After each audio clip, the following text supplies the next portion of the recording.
I'm honoured to have been invited to be here, and I'm looking forward enormously to the questions and discussion which follow. As always on these occasions, I will learn far more from the points and debate after my talk than you will from anything which I talk about.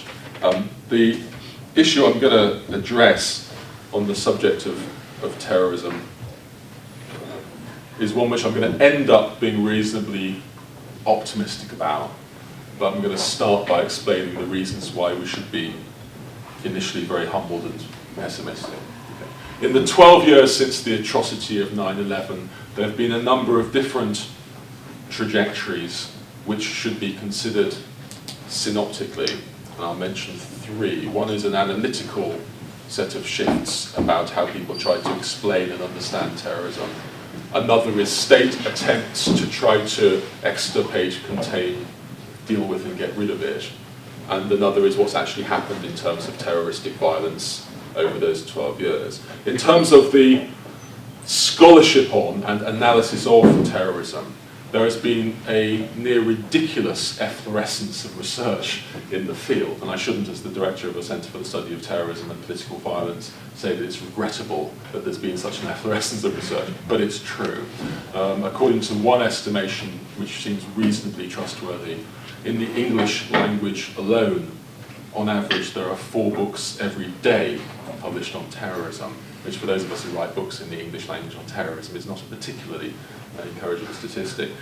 More depressingly, most of them are rubbish. Okay. And regrettably, as I say to my PhD students, some of whom are in the room, you do in this field spend much of your time reading rather bad scholarship, and that has become worse in the last 12 years because there's been so much of it. Not for the reason that the debate has become fundamentally an American debate, but it has. One of the huge transitions over the past 12 years in the attempts in a scholarly sense to understand terrorism has been that the debate is now 82% American-based. Okay, so scholars like the fabulously intelligent Professor David Layton at Stanford University, a man for whom I have an incredibly high regard, used to say to his PhD students, don't study terrorism, waste of time. And then after 9/11 said, terrorism is where you go. Transition. And that's not a criticism of David Layton or of his many brilliant students, it's just a reality. Okay. A former student of mine who's now studying at another great American university, the University of Chicago, recently sent me with some amusement the reading list they'd been given as introductory to the study of terrorism, containing 200 titles, of which 6 were by non-American based scholars. So there's been an enormous growth of scholarship. It's become Americanized in a way which is not the case. That has had effects on those things which are studied, so there has been an amplification of that which is focused on in regard to particularly terrorism from an Islamic source, especially then focusing around the dynamics of Afghanistan and Iraq in particular, in ways which I suspect are going to be judged in 150 years' time as utterly disproportionate to the nature of what we should be explaining. It's been a debate which has had certain methodological implications in terms of the dominance of a certain kind of political science within, I work in the School of IR, though as Steve said, I'm a historian by training. In terms of the political science done in America, that has had a methodological effect on the ways in which people debate things and the journals in which they debate things and the manner in which they give advice to governments.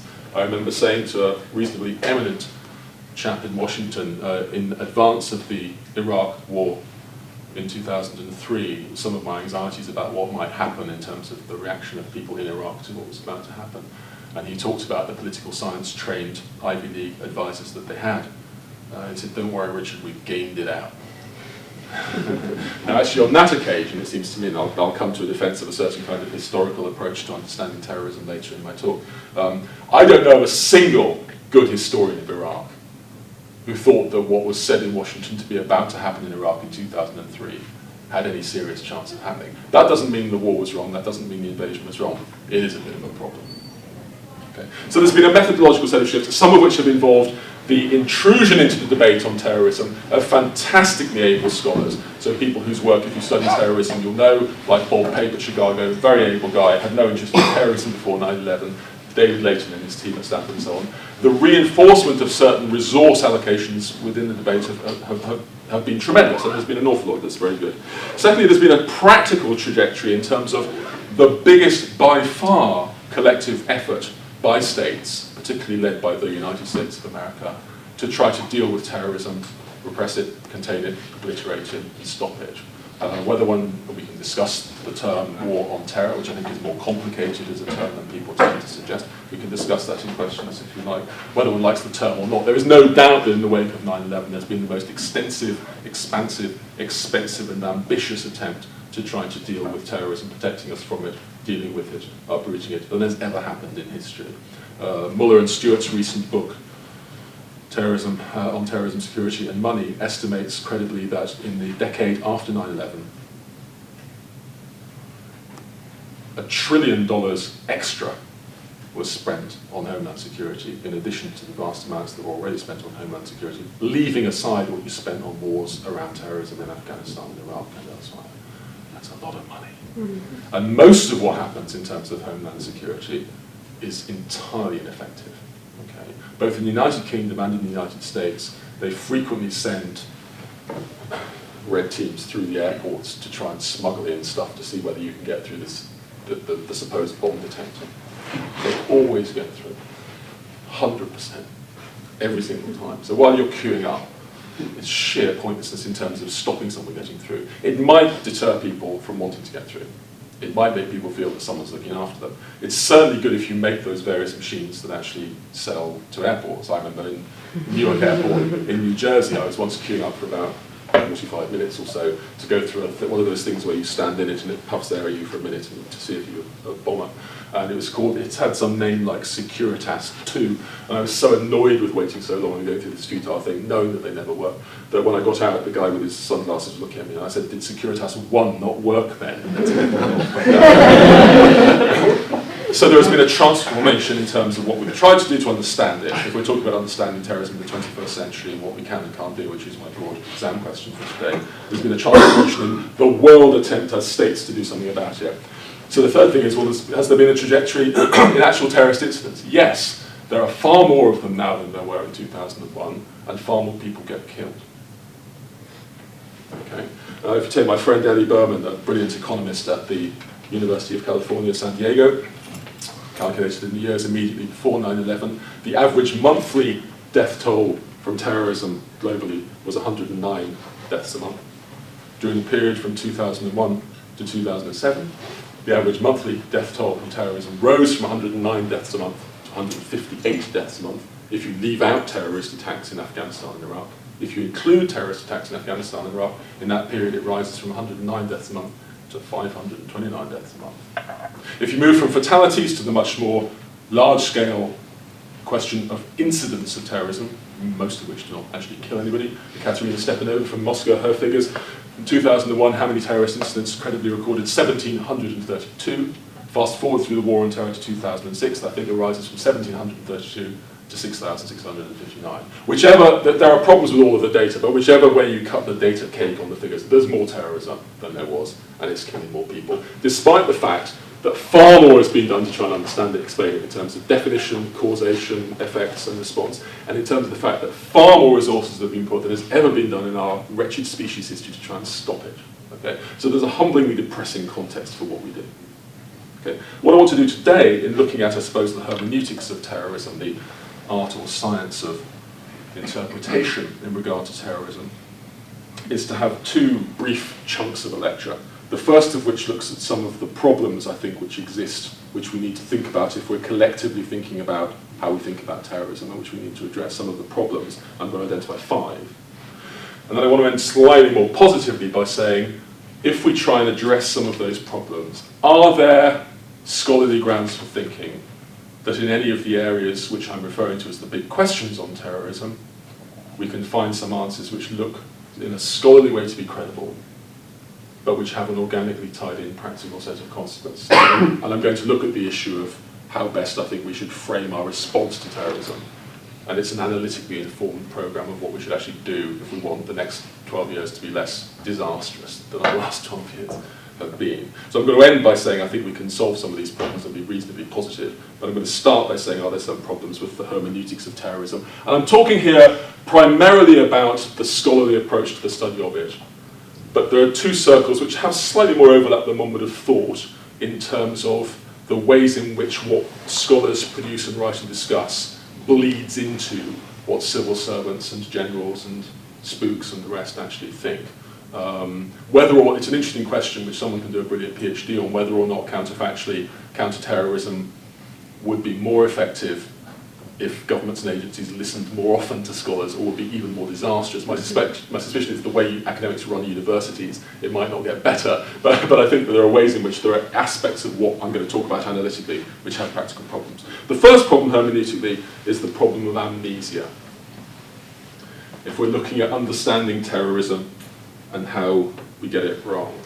Much, if not most, of what's been written by scholars about terrorists and terrorism since 9/11 effectively acts as though terrorism started in the 1990s.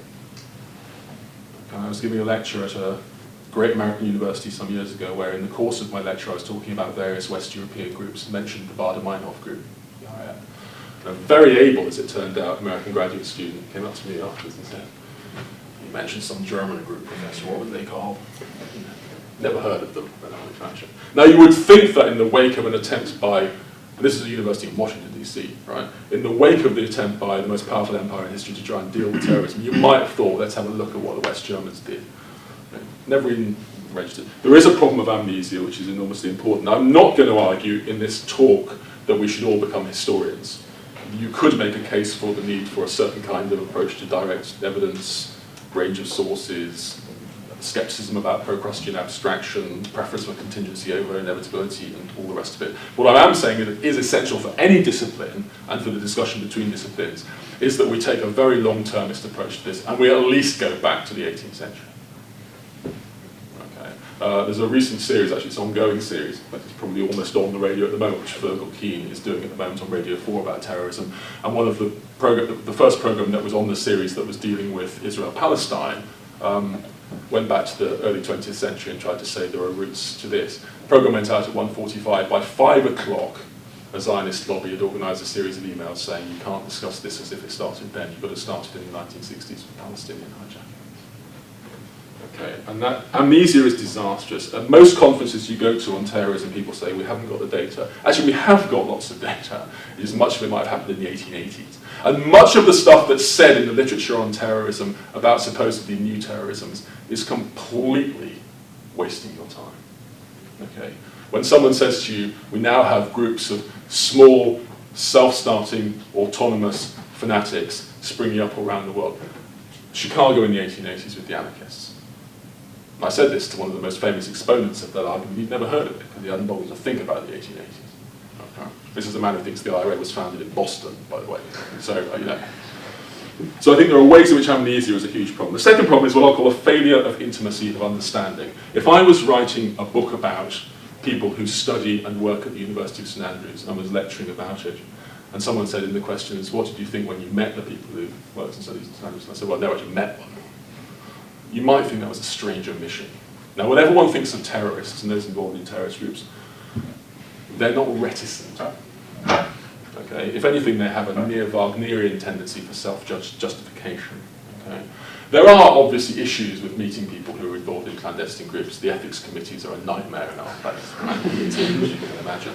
That said, it is certainly possible to engage in some kind of intimacy of understanding, even if you don't want to meet people. It is true, however, that most books and articles written since 9/11 about terrorists are written by people who've never met one. Okay? And often they're written as if they're people who live from a different planet. And the utter normality of most people who are involved in terrorist violence and in supporting it is an absolutely crucial element of understanding it properly. I mean, the literature on the psychopathology of terrorists is the one which people in this room will know better than I. But it's a long and complex set of arguments which, broadly speaking, has pointed to the normality rather than the abnormality and the sanity rather than the insanity or psychopathological orientation of people involved in terrorism. The best way I've interviewed hundreds of people who've been involved in terrorism. The way I would put it to get the point across is to say the proportion of people within that group that I've interviewed who've been terrorists, the proportion of those people who are psychopaths is smaller than the proportion of people who are psychopaths among my colleagues. That may be an old control, but it's true. Not the colleagues here, let's say colleagues in the past. No psychopaths in CSTPD. Okay, an intimacy of understanding is what is required, okay, if you're going to explain something. A third problem is that there is a disciplinary solipsism. There is a tendency to act as if each of our disciplines is the only knowable reality in practice. We all say we're interdisciplinary and multidisciplinary, and to his credit, Steve actually means it because he invites people like me to come and speak. But what generally happens is that people say, yeah, we're interdisciplinary, but in the meantime, I'll be an economist.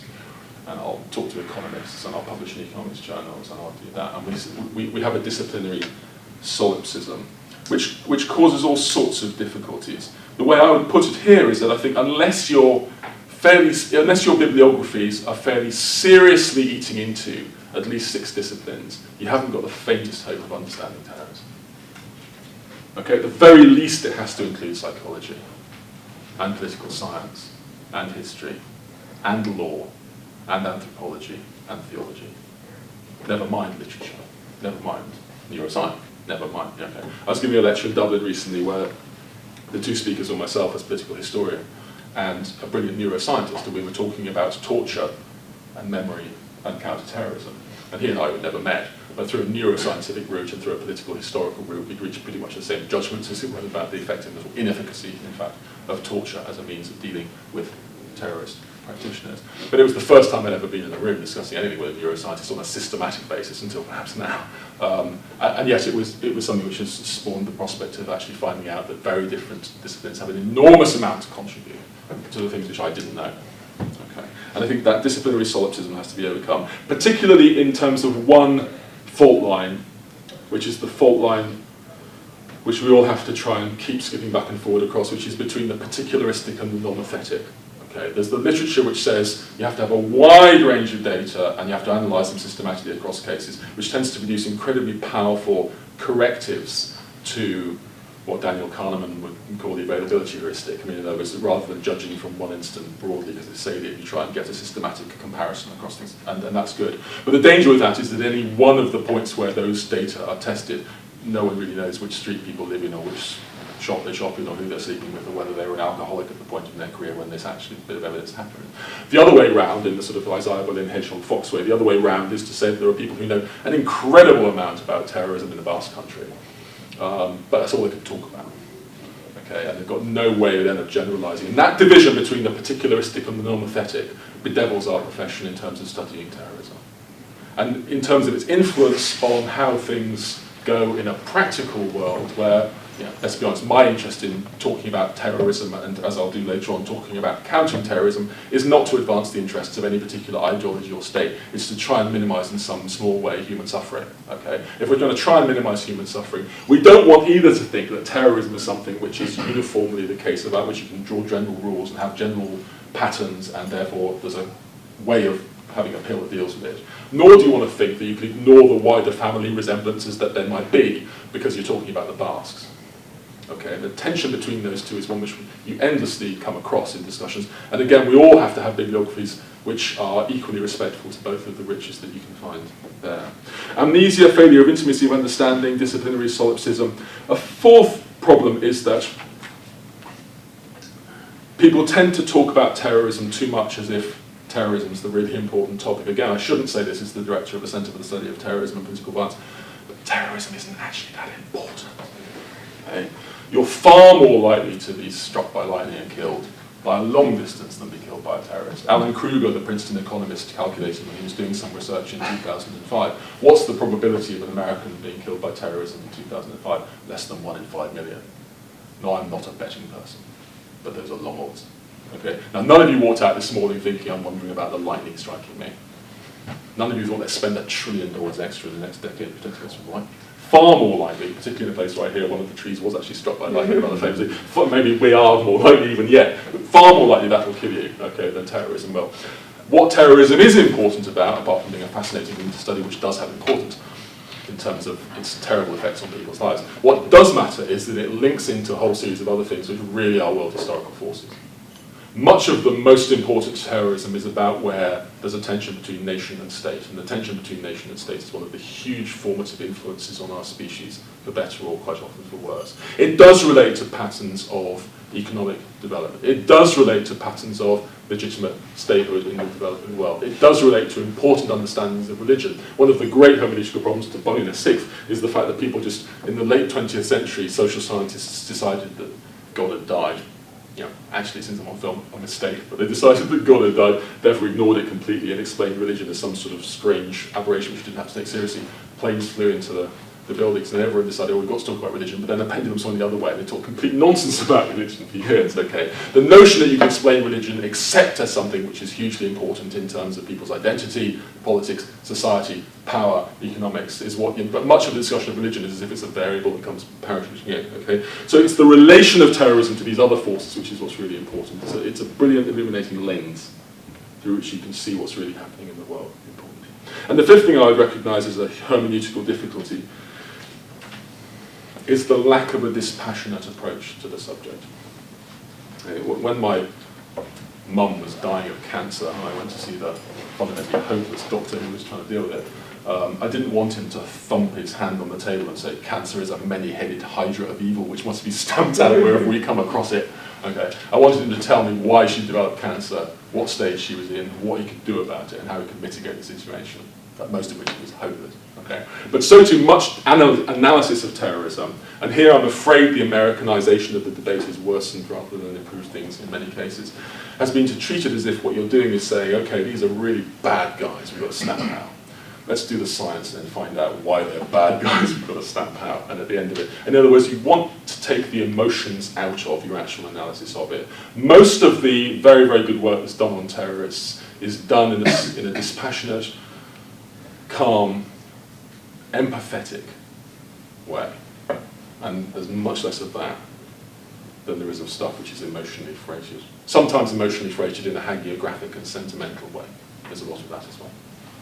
Much more often freighted in a way which is condemnatory and hopeless. So I think there are some huge problems of amnesia, of failure of intimacy, of understanding, of disciplinary solipsism, of the missing of the fact that what we're really talking about is relationships to other major world historical forces, and of a lack of a dispassionate approach. Can these be overcome? I'm not going to suggest that my work overcomes them, because that would be ludicrously hubristic. What I am going to suggest is that I think you can cautiously make certain claims by trying to remember a long history, by trying to step outside your own discipline, by trying to be dispassionate, by trying to relate it to wider historical forces, and by trying to engage in an intimate basis of getting as many first-hand sources as you can. If you do all of that, I think you can try and take on some of the big questions of causation, of definition, of effects, of response, and try and say, are there things which we as scholars think that if there was a bomb in Chicago and the president rang us up and said, you guys know about terrorism, what should I do? We'd say, yeah. On the basis of what we know, this is what you should do. Are there things? Yes, there are. So I'm going to say, are there ways in which I'm arguing that an attempt at a proper hermeneutics of terrorism would tell us we should think about analysing and, in brackets, responding to terrorism? Yes, there are. And here there are going to be 7 arguments I'm going to offer. The first thing is, depressingly, though importantly, when you are responding to terrorism in a practical or an analytical way, you have to learn to live comfortably with it. So anything which talks about it as something which will be got rid of is a waste of your time. In the words of our principal, a leading scholar of terrorism herself, containment rather than obliteration is a much better way of dealing with it.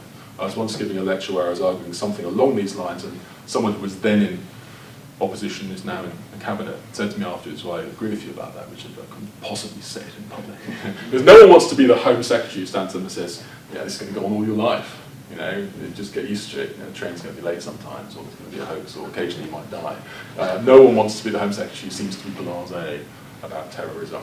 But actually terrorism as a tactic, while particular groups will come and go, often with rapidity, terrorism as a tactic, and something which some people decide to get involved with, will outlive all of us by a very long time, and our kids and our grandkids and their grandkids and so forth. And getting to learn to live with it is important. And as we do so, we can recognise that you can learn to live with it comparatively comfortably as a state and as a society. One of the intriguing aspects of the arguments around terrorism, when you look closely at what people say in those groups, is that they tend to argue that the longer their violence goes on, the more unbearable it becomes for the state actually to deal with it. The reverse is true. The longer the violence goes on, the more difficult it is for them to make any traction. If you talk to people in the BBC who are long experienced of dealing with them, by far the most serious and actually most sophisticatedly able terrorism in the UK, namely Irish Republican terrorism. Early on into the Troubles even, there was an incredible difficulty in getting any interest from the public in Britain about it. And at the end, I mean, one senior editor at the BBC said at the end of the Troubles, you still had to explain to people in most of Britain who was on which side in Northern Ireland. There's been no learning curve at all because it had become dull. And people had got used to it, and it's much more difficult to have a sensationalising effect. In other words, broadly speaking, the odds are much more strongly in favour of the state than they are of the terrorist. And although people have, and sometimes an understandable panic, you know, the atrocity of 9/11, people began to think not only was that by far the most murderous terrorist event ever, but people, is this going to happen every 9 months? Is this going to change society? Almost certainly the historical lessons suggest it's not. Okay. In other words, there's going to be a calmness about learning to live with it, but it's an important thing. And that also means that in terms of the hermeneutics of it, we recognise that we have to look at the organic linkages between that which has happened before and that which is happening now in terms of trying to understand things which have gone wrong, gone right, things which we can know. A second point is that we should try to address, where possible, root causes and problems. Now, there are those who oppose this very strongly. The very able but fundamentally tendentious Harvard lawyer, Alan Dershowitz. You've got to be very careful what you say on film about Alan Dershowitz. But the truth is that he is a very able guy. And he wrote a book called Why Terrorism Works, in which he argued, among other things, that we should never attend to root causes of terrorism. Because if we attend to root causes of terrorism, what we're saying is they might have a point. And then we'll be encouraging more people to use terrorism because then there'll be a way of getting attention. And I think that's profoundly wrong. Okay? In many cases where terrorist campaigns have come to an end, they've come to an end with some kind of attention to the root problem or cause having been produced, which satisfied most of the constituency from which the violence was coming, far, far, far, far short of what the terrorists were killing people in order to achieve.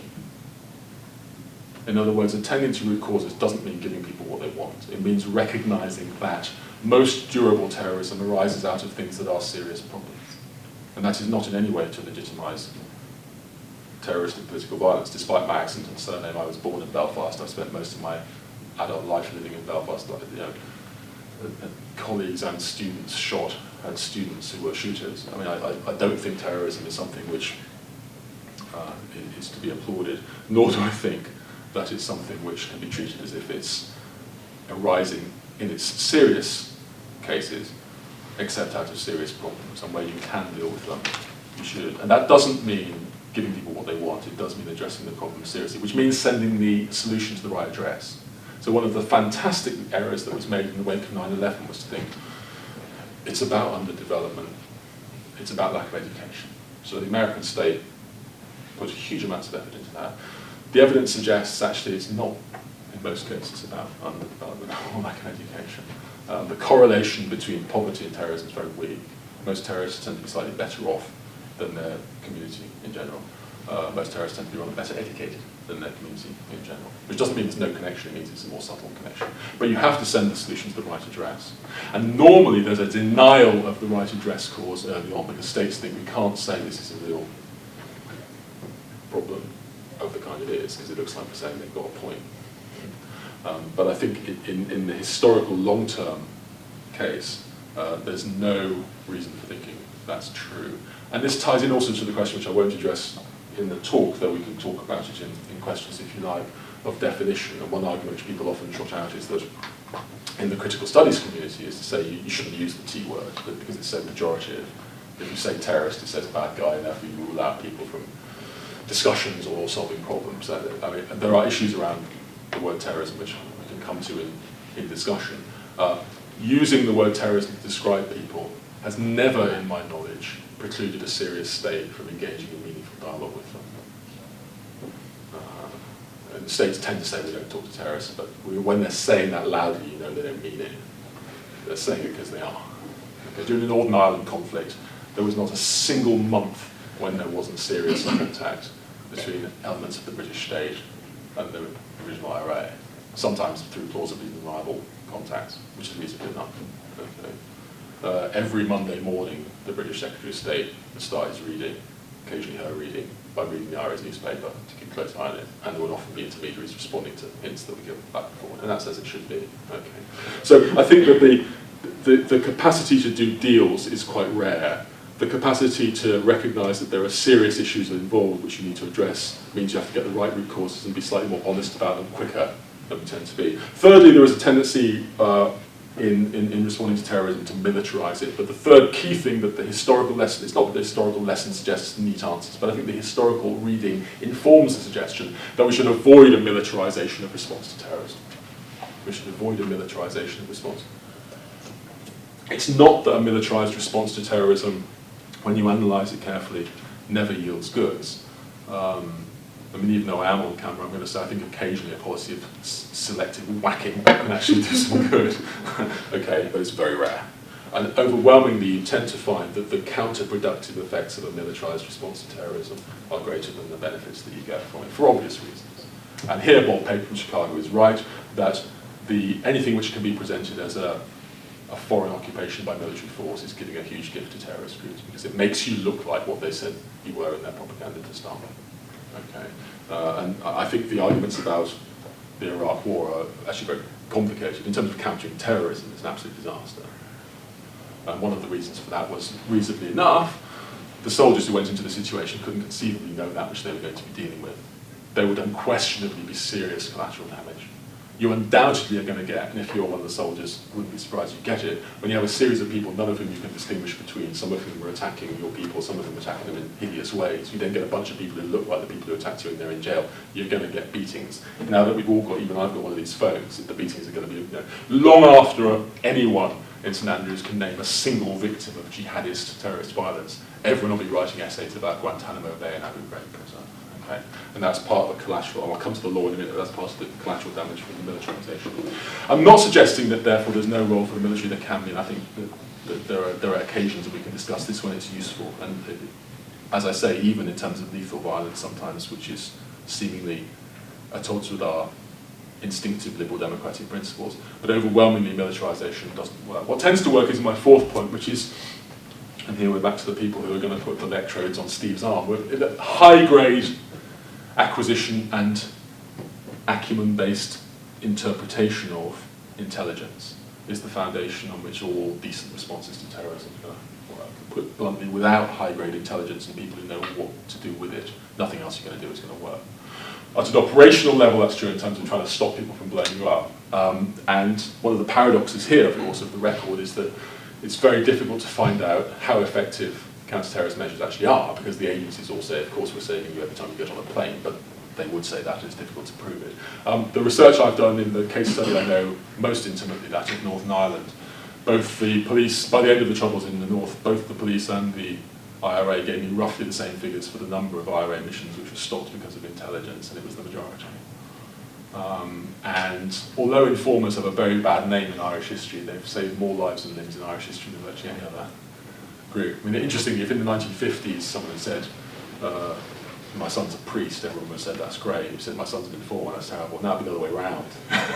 Interesting irony, because the view of priests has become absurdly hostile, and the view of informers has begun to change a little bit. Okay, so, but the truth is that regardless of the Catholic Church, the informers have actually been an important part of intelligence. And if you think that it's a good thing that walking the streets of Derry or Armagh or Belfast, there are more people who have their legs and their eyes and their lives than not, then intelligence is something which is important. This has been the case for a long time, and we should have known it earlier than we did, but I'll come to some of the failures of all of this in the War on Terror right at the end. If you look at the fiction of the late 19th, early 20th century, then the role of intelligence in countering terrorism strikes you in repeated instances. There's an intriguing novel by G.K. Chesterton called The Man Who Was Thursday, which some of you will know, which is about an anarchist terrorist group which has a 7-man ruling council, but it turns out, I'll spoil it for those of you who haven't read it, it turns out as the novel goes on that all 7 of the people on the anarchist ruling council, without any of them knowing it, they're all working for the police at the same time. and one of the characters at the end says, in exasperation, there never was any supreme anarchist council, we were all a lot of spies, we were all a lot of silly policemen looking at each other. But actually, that would have been a useful thing for someone in Washington to think about when they were getting intelligence grotesquely wrong about Iraq. Between the Soviets leaving Afghanistan when they were drubbed and 9/11 happening, which was substantially planned in Afghanistan, there was no CIA monitoring in Afghanistan at all. And when I approached the geezer who was for part of that stage, the head of GCHQ, which is the UK, as we all now know through the Guardian, was the UK's supposedly all-surveilling monitoring unit. He said, well, we didn't do it either, but it's because politicians didn't ask us to. We thought, it's good the Soviets have been beaten. Do you remember the days when people used to think that people attacking people in Afghanistan was a heroic thing? There was even one of those Sylvester Stallone Rambo films which heroised the Mujahideen, not now shown all that often in America, I suspect. But there wasn't the monitoring, and if there had been, 9/11 wouldn't have happened. Okay, and the time to do intelligence is between conflicts. Okay, so it's not just operationally stopping someone from blowing up a group of people, it's also about knowing what groups are planning, which splits there are, what they'll settle for, and finding that. This clashes with the fifth point, but in a way which I think has to be resolved and discussed. My fifth point would be that maintaining and adhering to the democratically established rule of law, which distinguishes in a Weberian way your own state from the non-state terrorists who are transgressing, is vital. Okay, there's a huge temptation, if someone comes in here and shoots a group of you, there's a huge temptation for you to think, why should we maintain the rule of law and the human rights protections with the suspects in that atrocity? And I quite understand that. There are all sorts of reasons, one of which is simply tactical, leaving aside morality, is that transgressing your own democratically established rule of law and the rights and protections which are involved in that is one of the easiest ways of making terrorist activity successful, popular, and likely to continue. Okay. There isn't a particularly strong correlation between people who are poor or people who are ill-educated and people who are terrorists. There is a strong correlation between countries that deny political and civil liberties and generated terrorists. There is a strong correlation within conflicts for them to be exacerbated and sustained in terms of terroristic violence by the transgression of laws and rules which the state has because of the terrorist contact. I mean, I'll give an Irish example, but I'll also give by implication, a much wider and more important example. 1974, October 1974, the IRA placed bombs in 2 bars in Guildford in Surrey. No warning bombs, by the way. People were killed, 5 people were killed, a whole lot of people were injured, some of them horrifically. In the wake of that, understandably, I think the police thought we'd better get a bar since he did this.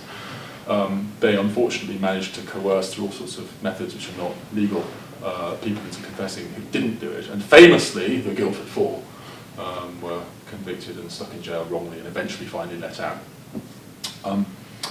If you say Guildford now, people vaguely think of the Guildford Four. People think of, whether or not you've seen the Daniel Day-Lewis film, people think of that. And if I said the names of the Guildford Four, people in the room would say, oh yeah, I remember that. If I said, do any of you know the names of the actual Guildford Four, it was the 4 IRA blokes who did the bombings. There's no mystery about them, they're all names are in my book on the IRA. Even in a learned room like this, very few people would know them. If I said, how many people can name the 5 people that were killed, no one would. In Guildford, right? So what should have been something which people remember as a callous bombing without warning, which ruined people's lives, what's actually happened is the IRA came out of it looking really good. Because what people remember is the nasty British state sticking 3 Irish people and an English person in jail because they're a nasty British state. They vaguely remember the IRA do it, but they don't bother to find out who they are and where they are. And they totally forget the victims. It's inverted. Now, Guildford was never going to set off something serious in terms of global politics. But what happened in Iraq might do. We might yet not know what we're going to pay for Abu Ghraib prison. And it might be a lot more than we paid in terms of the fuse burning to some kind of revanchist anger. Okay. The second thing I would say is that you need to maintain a strong coordination of the efforts within states between different bits that are dealing with terrorism and between states that are sharing an opponent in terms of a terrorist enemy. Now, in universities of all places, we can't be complacent about talking about coordinating the activity of different wings of the same organisation, because generally speaking that never happens in a university. And there are good reasons which you can totally understand why the CIA don't like the FBI, or why MI5 and MI6 don't really like each other. When dissident Republicans some years ago bombed the MI6 building, they actually thought it was the MI5 building, because in the A to Z it was marked as the MI5 building. And they thought it's the one in the most recent James Bond film has the building being blown up. Right? It's that building. And the dissident Republicans attacked it thinking they were hitting MI5, actually hitting MI6. MI5 loved that. They thought this is absolutely brilliant. They were smirking and just thought it was brilliant. And the fact that, I mean, they didn't want them to be hurt, but they kind of liked the idea that the wrong building got bombed and it was that lot across the river, as it were. Okay? And this is partly because organisations, the GCHQ, MI5, MI6 are all funded from the same account. So it's like the psychologists and IR and history saying we want more money. It's the same pot of money you're going to get. If they get more, you get that. Okay. Gregory Treverton, who's written rather well on intelligence in the United States, says that when he went to Washington to start working on this in the 1970s, literally the head of the FBI and the head of the CIA wouldn't speak to each other. It literally couldn't get them to speak to each other.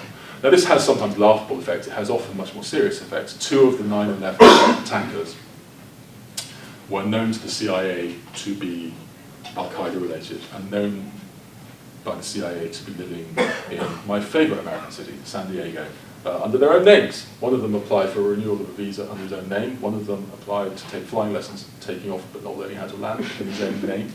Okay. Because of the stovepipe relationships between the CIA, the FBI, the Immigration and Naturalization Authority, and the Federal Aviation Authority, that information wasn't passed on until August 2001, by which time they left San Diego, and the following month they flew a plane into the Pentagon. Okay. Now, if that, I'm not criticizing, intelligence agencies get a huge amount of data. We now know that mattered, but we wouldn't have known that was going to be the one that led to 9/11. But it is the case that, had that stovepiping not been the case, 9/11 wouldn't have happened, which is worth thinking about, since this century, like the last one, began with a terrorist atrocity, the responses to which have transformed international relations in bloodstained and awful ways. Okay.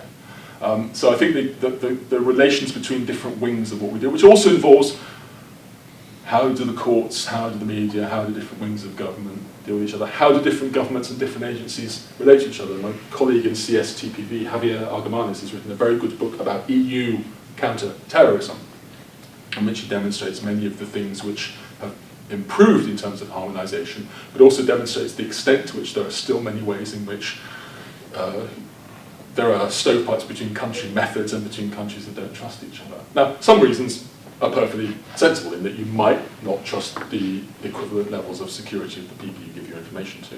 And some of it is to do with sheer competition within a nation as well as between them in terms of not wanting to help the other lot out. What you can say is that this makes the life of people who want to put a bomb on a plane much easier. Okay. The final point I'd make about it in terms of how should we respond to terrorism if we're looking at it in terms of with a long memory of the history of it, with first-hand evidence, being dispassionate about it, relating it to wider forces and avoiding disciplinary solipsism. The final thing is that as analysts, but as states, as actors of all kinds, we should maintain strong credibility in public argument about terrorism. We should maintain strong credibility in public argument about terrorism. In the wake of terrorist atrocity, credibility in response and public statements almost always is the first thing people throw out the window. Okay, so someone will come out and say, these people are psychopaths. Almost certainly not true.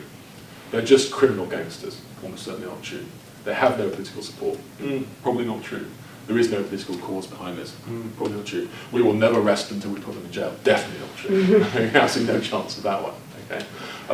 And so the credibility of the argument is lost. You should think about the credibility in 2 ways. It should imagine 2 kinds of room in which people are listening to a politician say that. One is the constituency from which terrorist groups might join their support. And if what you say is incredible in those rooms, you're giving massive gifts to them. Okay.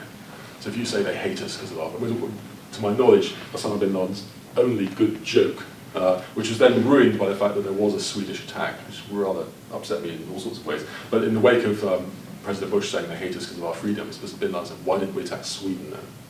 It's a rather good line, actually. He's not known for his irony. Terrorists tend not to be that great at humour, that's what he said. But that was quite a good line, until the Swedish bomb ruined it as a joke. But anyway, the point is that they hate us because of our freedoms is wrong. Their Islamo-fascist is wrong. They have their support is wrong. Again, other kinds of incredibility mean the lack of credibility in terms of how your own automatic constituency, the people who will naturally support you against them, view your credibility is absolutely crucial. Once governments lose that, you've had it. The reason that the UK House of Commons voted against going into Syria was nothing to do with Syria fundamentally, it was all to do with Iran. It's a legacy of the fact that in 2003, Parliament was told a whole series of stuff about nasty foreign power and what it could do, and turned out not to be true. And you lose that credibility, you don't get it back easily. Now, my colleague Ray Hinderbush, who works in the School of IR, knows far more about Syria than I do, and the ins and outs of engagement. Actually, I suspect getting involved militarily in Syria would have been a disastrous thing anyway. But the reason it was voted down was nothing really to do with Syria, it was to do with Iraq. Because the credibility of the UK government in talking about this sort of thing has been lost because of what happened in Iraq. Okay. When Blair made his, I always loathed Tony Blair. A lot of people used to like Tony Blair, and then after I didn't, I always knew he was a wanker. And one of the reasons I knew was because he is so glibly capable of lying about really important when he did his speech in Parliament, which you'll all remember, about where he said, basically they can attack us in 45 minutes with these horrible weapons, he just knew that wasn't true. So I rang an old mate who I knew from Oxford, who worked in this broad area for the government, shall we say, and he ran me back on another line, and he went through all the reasons why this is total bollocks. If I can ring an old mate from college and find out that it's nonsense, the Prime Minister is unquestionably lying. Now, once you lie about something which justifies sending out your own people to go and kill and to die, to maim and be maimed, and he was advised, not as loudly as he should have been by the agencies, if you do this, the chances of terrorism in the UK are magnified hugely, which we then saw in 7/7, which we still see to some degree. It's disgraceful. If he was a Serb, he'd be in The Hague. Okay, and you lose that credibility and you don't get it back. So what I'm saying is that if you look at these things in terms of attempting, I'll draw it to a close now, if you look at these things in terms of attempting to answer one of the big questions about terrorism, which is how should we respond to it, are there ways of looking at what first-hand evidence suggests over the long period, dispassionately, through a variety of disciplinary lenses, attending to the really big issues of nationalism, of the state, of economics, of religion around it? Are there ways in which you say, we think we, to use the great Donald, it's ironic that Donald Rumsfeld is mocked for the one really sensible thing he said. That speech about known knowns is a really good speech. Most of what he said is guff, but he'll be mocked for saying the known known speech is really good. Right. There are known knowns here, I'm arguing. What I'm suggesting, not because I think I'm necessarily going to persuade everybody in the room, but I hope I might have persuaded partly some of you. I think if you do look at it as something which you learn to live with, where you address root causes, where you avoid militarization, where you prioritize high-grade intelligence, where you obey your own legal human rights principles, where you coordinate within between states, and where you maintain strong credibility against terrorism. All of those principles were initially and seriously transgressed in the war on terror. Learn to live with it. No, we will never give up this war on terror until every international group, terrorist group of international reach has been eliminated. President Bush, no chance. Tony Blair's memoir some years later, this is a war which had to be fought until we had driven this evil from the world. No chance. Okay, it's going to go on. Was there an over-militarization? Yes. Was there an attempt to deal with root causes? No. Did we obey our own laws? No. We transgressed them. Did we get the intelligence right? Did we coordinate between different bits? No. Was it more difficult to coordinate between states on terrorism after the unilateral American action over it? Yes, it was. Very, very difficult. Very, very difficult. My excellent PhD student, Diab, will back me up on it. It's very, very difficult for a long time to get Pakistan now to engage in anything with America because of the nature of what was said and done and the way it was done. Was there a maintenance of credibility in public statements about terrorism? No, there was not. Blair's memoir, which you'll have read, is an extraordinary one. It's an extraordinarily awful book in all sorts of ways. One of the ways in which it's extraordinarily awful is it presents 9/11 as if it's a fault line in history which makes everything basically different. Complete nonsense. Okay? And the one bit of Blair's record which he deserves enormous credit for is the personal engagement he had in the Northern Ireland peace process at a time when he could have dodged it, and he didn't, and he did the job very good. Chapter on Northern Ireland says terrorism do this, this, this, this, and this. Rest of the book, forget that. What you do is, okay, there's an amnesia about it. It was totally incredible arguments. All of those principles that I've set out there were transgressed in the phase of the war on terror, and this is my closing point. I think that the trajectory of analysis has gone wrong in ways which I've tried to identify through my 5 hermeneutical problems. And I think that some of what's happened in the expansion of the literature, which I mentioned at the very start, with a lot of people kind of getting into who are amnesiac, who do engage with disciplinary solipsism, who don't think about the related issues, who don't think about it dispassionately, has made that worse. I think that has had knock-on effects in terms of the way in which we've responded to it politically, much of which has been ill-judged and crass and opportunistic and short-termist. And I think that that is part of the reason why, as I said at the start, there's now, after our biggest effort to understand it and do something about it, far more of it than there was. Optimistically, if we did obey those principles, would we make it less likely that people would have their eyes and legs blown off and be killed by terrorists? I think we would make it less likely. Is there much chance of that happening if there's a major terrorist atrocity? I don't think so. And I'll stop there, Steve, and take questions and points. Thank you very much for listening.